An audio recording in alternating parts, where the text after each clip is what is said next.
Argentina, yesterday, country down in South America, remember? They said no to the IMF back in 2000, 2001. I was down there in 2002, as I recall, and it was an economic disaster.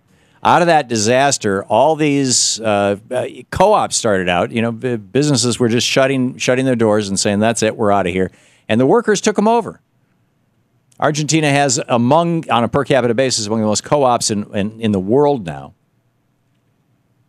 And they elected Cristina Fernandez, a relatively progressive politician, as their president.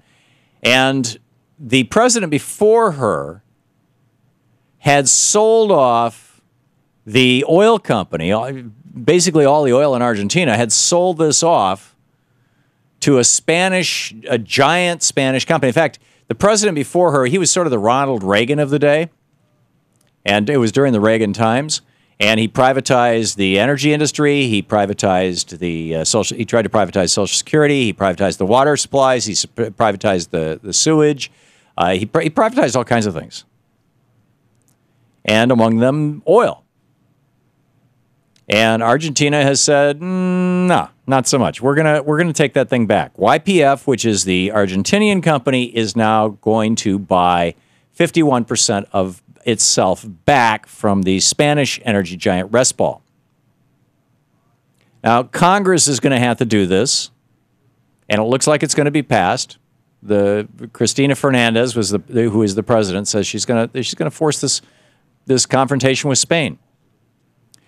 Meanwhile, in Spain, the economic minister said this would turn Argentina into, his phrase, an international pariah, and he called it an aggressive act. Now, Argentina has a lot of oil. Problem, though, is that oil isn't owned by Argentina.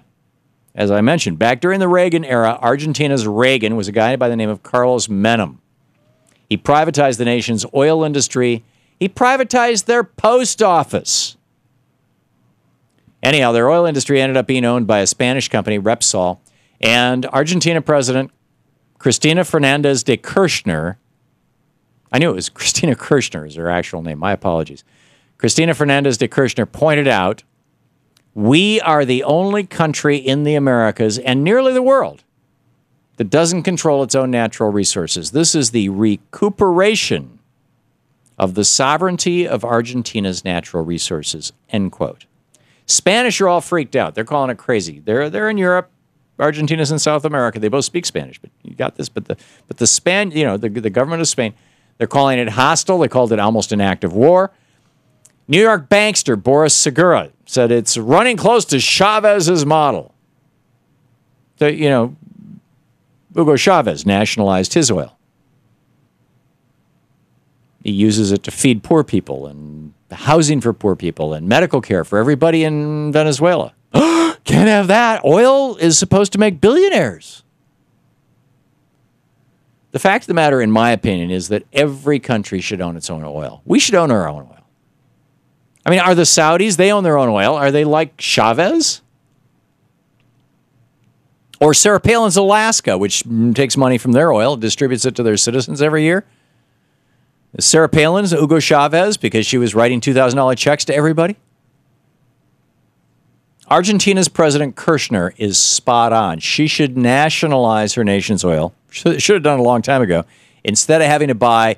Right now, Argentina has to buy their own oil from a European company.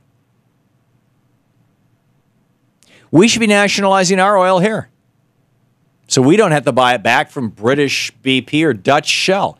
Every nation should own its own natural resources. They should develop their own natural resources.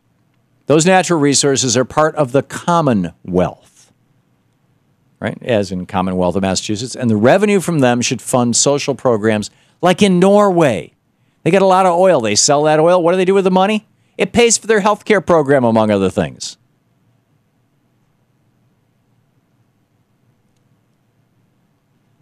I guess to our relief, one of the reasons America is not getting into this is because President Kirchner is not Cristina Kirchner, Fernandez de Kirchner, is not nationalizing her oil away from an American company. Now, when Iran and Iraq and Venezuela, when they tried that, when they tried to take their oil away from ExxonMobil and ITT, ATT, whatever, no, it was ExxonMobil, Chevron, Standard, all those various companies. What happened? The CIA helped overthrow all of them. These were all three democratically elected governments, although in Venezuela, the coup was very short-lived. In fact, Louise and I were there that day. We were in Venezuela the day that they put Chavez under arrest. It was a very short-lived coup. But it was a coup by the elites. This was back in the 80s. It's time for the U.S. government to stop doing the bidding of transnational oil companies, including you and me paying the full cost of militarily protecting their shipping lanes and fighting wars in foreign countries to help them get more oil. And we should be considering nationalizing our own oil supplies and many of our other minerals for the benefit of we the people. Instead of the benefit like people like ExxonMobil's Lee Raymond, who got a $400 million retirement bonus. Can you imagine? The day you get retired, the day you retire, this guy had already made millions and millions and millions of dollars. And he retires and they say, here's a check for $400 million. Largest retirement in history.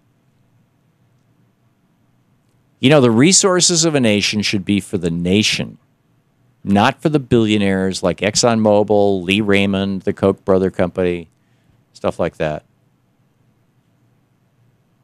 It's time for us to seriously ask the question, what is the commons in this country? Most Americans don't even, I shouldn't say most Americans don't understand the concept of the commons. That's where I was going with that. I think most Americans intuitively understand the concept of the commons. But what they don't get is that there has historically been a debate in the United States about where the commons begins and ends. And we've pretty much always figured that the commons is the police, the army, the fire department, the post office, the schools. It was Thomas Jefferson's radical idea that college was part of the commons. He started the University of Virginia as a free college. Abraham Lincoln expanded that by saying that we're going to give land, we're going to give federal land to states to build what are called land grant colleges because they got grants from the federal government of land. We'll give you the land, you build a college, you got a state college. And there's dozens of them all over the country. Michigan State University was one of them, a land grant college. This was Abraham Lincoln's project. You look at most other countries, you can go to college for free. Not most other, not as in all 190 some odd countries in the world, but most other developed countries, the other 30 or 40 countries that are the developed countries of the world, they're investing in their intellectual infrastructure. They own their own natural resources, or they very tightly control them. And they consider health care to be part of the commons. And Obamacare is like a small step in that direction. And what's really cool about it is that in 2014 to 2017, it gives the states the ability to do what they did in Canada, which is experiment with their own single-payer system, which Vermont is already down the road in doing. We need a conversation about the common man in this country.